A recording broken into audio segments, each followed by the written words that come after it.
radicale et socialiste. Et donc, en 1933, ça commence à bouger, en 1934, ça bouge bien plus. Ça bouge au moment où les ligues fascistes, financées par le grand capital, décident de frapper un premier coup. Non pas parce qu'il y a des gens un peu musclés qui n'aiment pas les pourris de la Chambre, qui se mettent en branle, mais parce que c'est la première tentative fasciste en France. Elle n'échoue pas totalement. Comme dit Delarocque dans un télégramme envoyé à 127 de ses correspondants en France, 127, ça fait quelques chefs de section quand même. Première étape réalisée, c'est le gouvernement Doumergue.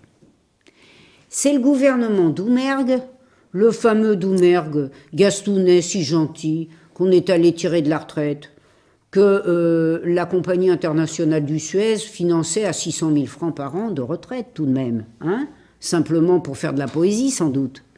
De même qu'il finançait depuis 1935 un certain Végan au même tarif, certainement là aussi pour raconter des histoires lors des conseils d'administration.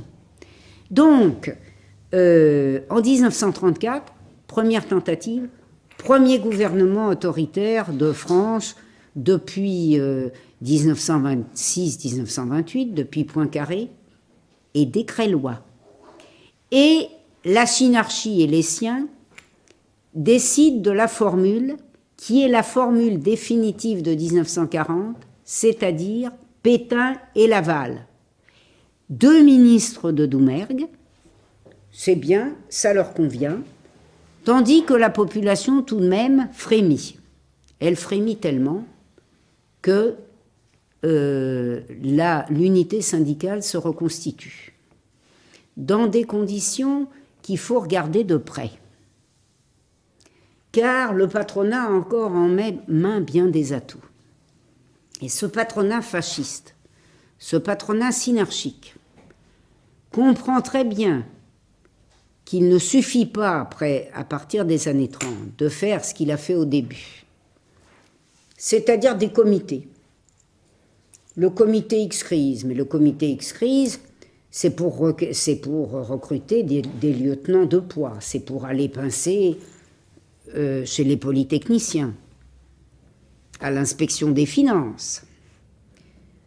Ça, oui, on en a besoin, mais ça ne fait pas un parti de masse. Et il n'y avait pas de parti de masse fasciste en France. Il faut aller recruter ailleurs. Il faut aller recruter à gauche. Il faut fabriquer des comités attrape-tout. Les comités dirigés par Jean Coutreau, qui, paraît-il, s'est suicidé en 1941, un peu aidé. Donc un ancien petit patron, Jean Coutreau, est financé par le patronat synarchique. Il a des moyens, quand on découvre son pseudo-suicide, tout à fait hors de proportion avec la petite affaire que lui a remise son beau-père. Et c'est lui qui recrute. Il recrute des tas de comités, vous avez le détail dans le choix de la défaite, des tas de comités. Et parmi ces comités, il recrute des syndicalistes compréhensifs, très compréhensifs.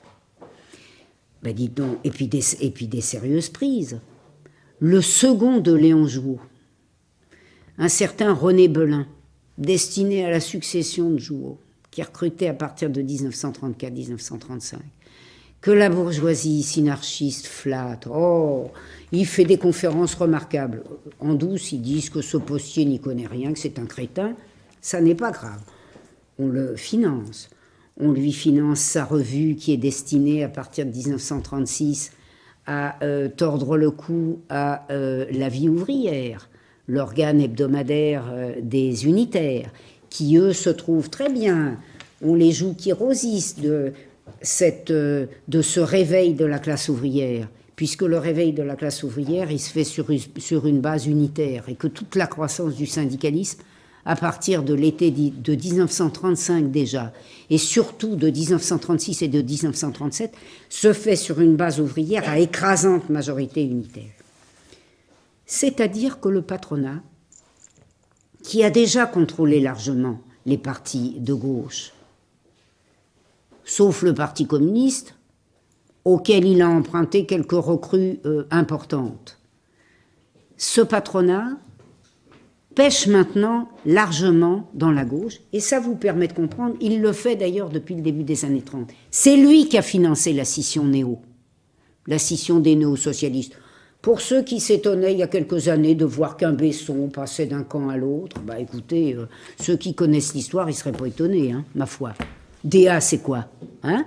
DA, la gauche du Parti socialiste qui passe au néo. Alors c'est les néo-socialistes qui se sont constitués en tendance ouverte depuis 1933. Ce sont les syndicalistes. Et quand est-ce que l'affaire a pris un développement extraordinaire? Quand ces gens recrutés à gauche, par exemple un certain Spinas, moyen patron dont Blum a fait un ministre de l'économie, se met à recruter massivement dans son ministère de l'économie, qui, je vous le demande, comme grand conseiller, par exemple, Jean Coutreau. C'est-à-dire que il y a eu une véritable tentative de corruption générale à laquelle n'a échappé, il faut bien le dire quand même, que le syndicalisme unitaire. On dirait, mais qu'est-ce qu'il faisait Jouot? Jouot, c'était pas un hitlérien. C'est incontestable. Il préférait les Anglais et les Américains aux Allemands. On doit lui accorder ce crédit. Mais Jouot, c'était quelqu'un qui, pour être secrétaire général de la CGT, avait besoin que le réformisme l'emportât. Et donc, que les révolutionnaires fussent très minoritaires, voire absents. C'est comme ça qu'il avait évincé les minoritaires du syndicat. Hein, parce que la première scission de 1921 n'est pas une scission, c'est une éviction. Hein, bon. La deuxième aussi, d'ailleurs. Donc Jouot, il voulait rester secrétaire de la CGT. Il adorait le tapis vert sur quoi il n'y avait rien à négocier. Il adorait les prébendes que lui avait donné la bourgeoisie et son État. Le Conseil économique et social, c'est pour lui qu'on l'a créé en 1924. Il adorait toutes ces prébendes, il a même eu un strapontin à la Banque de France, comme son camarade Millon, qui ouvertement en 1939 trouvait que les salaires de la métallurgie étaient vraiment très élevés, que ça pesait beaucoup sur la productivité, ça vous rappellera des choses récentes. Donc, Jouot, il était prêt à tout pour que les communistes fussent mis en échec. Il a donc donné carte libre à Belin. C'est lui qui d'abord a décidé de financer Syndicat. Je ne sais pas s'il savait, je dois vous dire, je le pense bien informé. Je n'imagine pas qu'il est, mais je n'ai pas trouvé de source sur sa connaissance directe du fait que c'était un des plus grands synarques, le directeur général de la banque Worms, Jacques Barneau, qui, toutes les semaines, remettait à Froideval